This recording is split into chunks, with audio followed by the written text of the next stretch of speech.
There is a feeling कि आप vote काटते हैं दूसरी पार्टियों का, इसीलिए आप अकेले चलते हैं और बीजेपी की बी टीम बन चुके हैं। सब बकवास है, झूठ है। आप वोट नहीं काटते? अरे आप एक काम करिए ना, कभी बिठाइए इन तमाम जोकरों को मेरे सामने। मैं अकेले बैठता हूं, पूरों को बुलाइए, डेटा के साथ बात करेंगे। बेशर्मी की हद कर दिए, झूठे हैं ये लोग। कौन से डेटा की बात करें? जब डेटा बताएंगे कि कौन वोट काट रहा है। देखिए एक बात सुनिए, हाँ। बीजेपी अगर सत्ता में आ रही है तो मेरी वजह से नहीं आ रही है। बीजेपी सत्ता में इसलिए आ रही है क्योंकि अपोजिशन नाकाम है।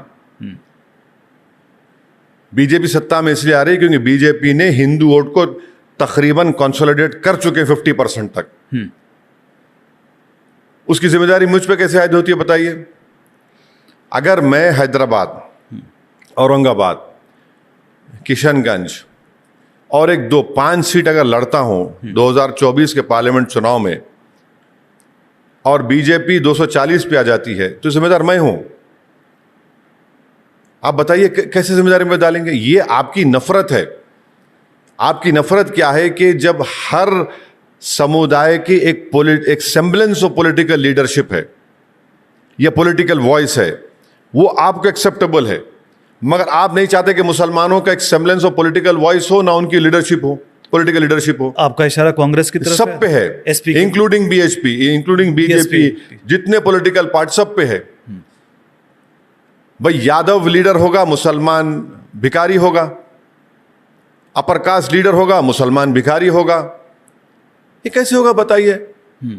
भाई जो ख्वाब हमारे फाउंडिंग फादर्स ने देखा था कि भारत की जमहूरियत एक पार्टिसिपेटिव फॉर्म ऑफ डेमोक्रेसी होगी, तो कहां है पार्टिसिपेशन मुसलमानों का बताइए? भाई जहां पर देश की अखंडता और सालमियत का मामला आएगा तो हम खड़े हो जाएंगे, जहां पे देश की सेना का मामला होगा हम देश के साथ खड़े होंगे। मगर जब हमारे घर के अंदर जो हालात हो रहे हैं उसमें तो मुझे बोलना पड़ेगा ना। आज भारत की पार्लियामेंट में ओबीसी और अपर कास्ट का पॉलिटिकल रिप्रेजेंटेशन बराबर हो चुका है।